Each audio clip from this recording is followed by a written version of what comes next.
Ooh, I just smacked her in the face. Smack me. Today in this video, we are going to talk about heat damage, hair shaft disorders, and Olaplex, amongst a couple of other different things, because there's been so much confusion and so much misinformation. So we're going to tackle that today. Get your pens and paper out.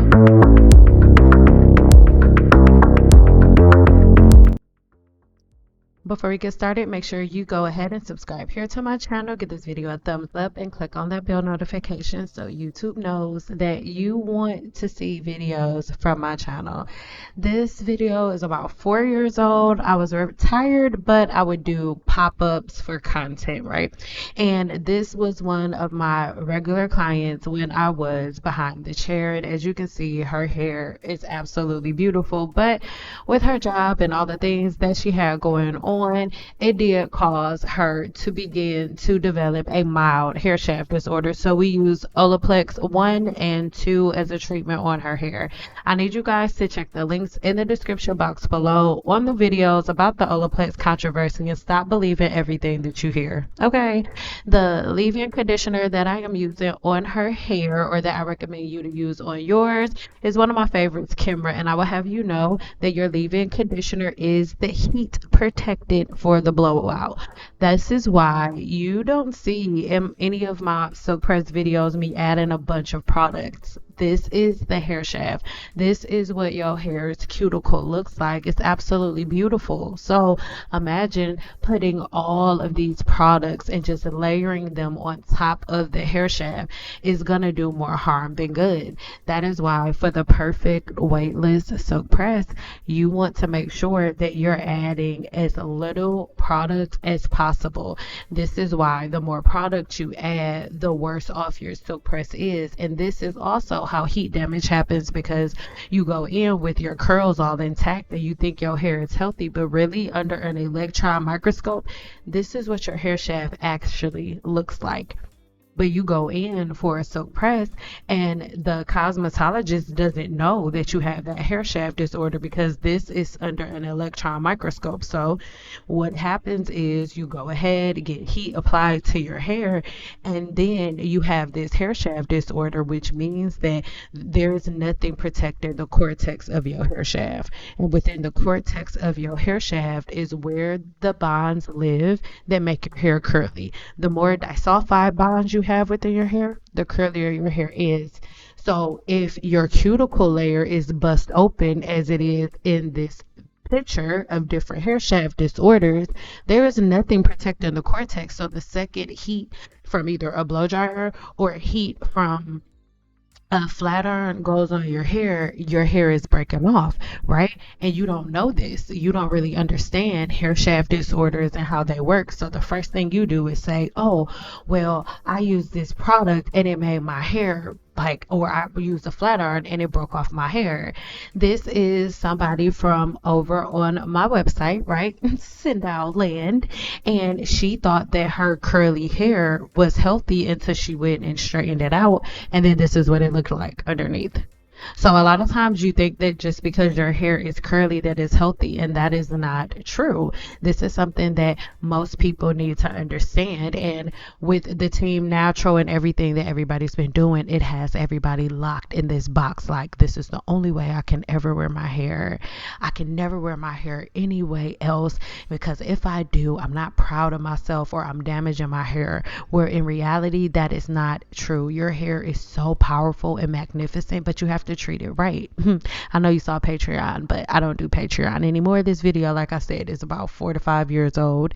So now you can head over to my website, link in the description box below, and there's so much free content for you over there. Or you can book a paid one-on-one consultation, or you can join the 7-day challenge where I teach you guys all of these different things. And we'll have a video coming really soon all about the 7-day challenge and just showing y'all receipts, because I know social media is full of people promising that they can do things, but I'm a person that is all about like putting my money where my mouth is, or just showing, because with hair has always been a visual art form, you guys. So I'm not used to having to talk to prove myself to people. I can just show you better than I can tell you. So that's coming soon.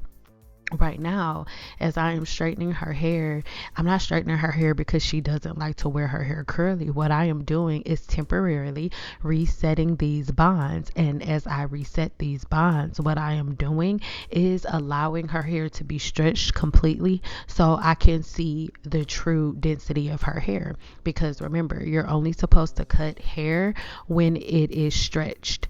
These are a few pictures of hair shaft disorders. Take some screenshots, because across social media, there have been so many people saying that I make these things up. I want you guys to research it for yourself, all right? Rewind it if you need to so you can take those screenshots, but I want you to go ahead and Google all of those hair shaft disorders, and I also want you to Google causes. And then after that, I want you to also see if any of the patterns that you have with your wash and goes and your twist outs lead to those things, right?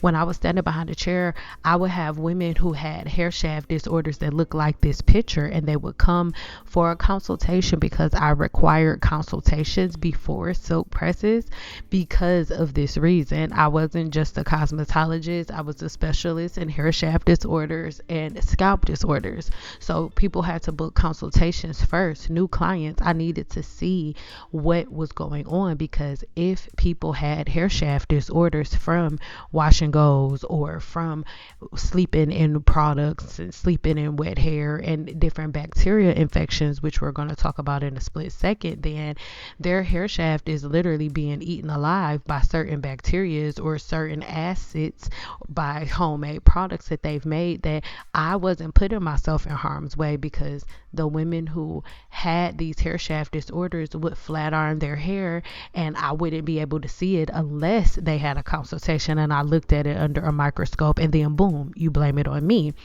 This is the natural bacteria that lives on everybody's scalp right now. At this very second that you're watching this bacteria lives on your scalp. That's why it's imperative that you minimize the amount of oils and butters that you're putting on the scalp, because that bacteria's favorite food is oil, and its favorite environment is humid environment. So it loves to eat oil, and it loves to be in wet, moist environment. So the more you wet the hair, the more you keep the hair wet, the more you allow your hair to be full of oil, the more likely you are to have certain follicle infections. And it's just a fact, all right?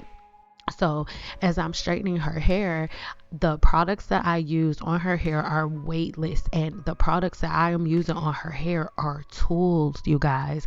I'm not saturating her hair in product. Look how beautiful this illustration of the hair shaft is. That is beautiful. I'm in love with the hair shaft, and I don't want to smother it with products, right? You don't want to smother it with products, because the more products I put on this hair shaft, the more it's going to be weighed down, and the less likely it is going to be able to follow the natural procedures that it is supposed to follow. All of those little slits you're seeing is the cuticle, and the cuticle is never supposed to be locked. It's supposed to be laid, and it's supposed to have the ability to open and close whenever it wants to, because your hair only absorbs moisture from the environment and from what you put in it. But when you're not combing the hair properly, you cause different hair shaft disorders like this one. Most people call it single strand knots, but this is the scientific name for what you guys like to call single strand knots or fairy knots. It is a hair shaft disorder, and there are so many different hair shaft disorders, and their main causes, you guys, is not combing the hair. Not combing the hair properly is one of the main causes, and most people are scared of combs and brushes. Within the 7-day challenge, everybody that is in there is starting to see sebum flowing out of their scalp to the point they're like, oh my God, I never knew that my hair could be oily like this. After just 7 days, I have to wash my hair because my hair is full of oil. This has never happened before. And in my very next video, I'm going to show you guys them saying that. I'm not going to show you their faces because in our live, everybody was chilling basically in their PJs, but I'm going to show you that because it's not that complicated. We make things way more complicated than they need to be. And the reason why most people are always having dry hair is because you guys keep the cuticle layer completely saturated and full of product. So when most people are talking about hair, they're looking at it from a product stance and the way the curls feel and the way that they look. I'm never looking at it like that. Whenever I'm saying things, I'm looking at your hair shaft the way that I looked at it when I was learning in school. Right, and I'm not necessarily talking about cosmetology school, but I see your hair shaft the way that I study the hair shaft under a microscope, the way that I study and assess hair shaft disorders, knowing all of the causes of these hair shaft disorders. The picture on the top is a healthy hair shaft. That is how your hair shaft is supposed to look. And the one on the bottom, that's just a slightly dirty one. It's really wash day, but just imagine how your hair shaft looks, you guys, when all you're doing is using your fingers to detangle your hair and you're laying product after product after product after product on your hair. If you're layering 3-4 products at one time just for one style, and then you're going back and putting more of that product on through the week, you are literally suffocating and smothering your hair shaft. And a lot of people aren't going to want to hear this except for the women who can agree. Your hair shaft is so strong that at one point, if at maximum strength with your hair being long, you should be able to tie it in a knot with no breakage. I remember when I first got to cosmetology school, there was this Hawaiian girl that I went to cosmetology school with, and she didn't use ponytail holders. She literally tied her hair in a knot. She never got breakage. Most of you, if you tied your hair in a knot, all of it would snap and break. You know why? The natural sebum that is supposed to keep your hair shaft fortified and strengthened can never make it there. And even if it can travel down the ends, it never touches the hair shaft because you guys have your hair shaft full of product. There are even professional cosmetologists that I watch on YouTube sometimes that before they ever straighten their client's hair, they spray on a leave-in conditioner and then another leave-in conditioner and then another heat protectant and then a serum. There are like 50 million different products. And again, this is like an older video. That's like when I first cut my hair and I was, keeping everybody up with it on my channel. But this is how her hair ended up turning out, you guys. I really hope that this video made sense and help you put things in perspective. But I really recommend that if you are deciding, like a lot of women are, that you're done with Team Natural stuff, do not make your very first appointment getting your hair straightened. Absolutely not. You need to first just start blow drying your hair. Just get your hair used to not being wet all the time. Get your hair used to actually being combed. Just start there. Start blow drying your hair, shampooing and conditioning, leave-in conditioner, blow drying your hair, and leave it there. And then slowly take your time. Find a good hairstylist, not a cheap one. Find a good cosmetologist that lines up with the things that you've learned about your body and the things that you need to know.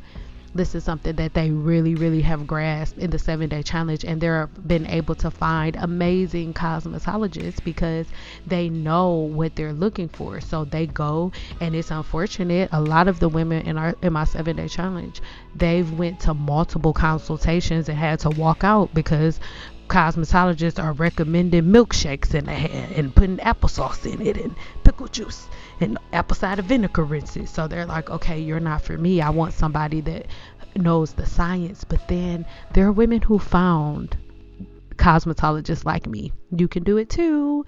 All of the links for everything are in the description box below. I'll see you guys later. Okay, let's your hair. Oh, right, now you can see. Hey, she's so neat. Oh, she's so cute. Oh, I just smacked her in the face. Smack me. So pretty. Thank I missed you. your hair so pretty. My hair missed you. I missed you. I'm so sorry that I left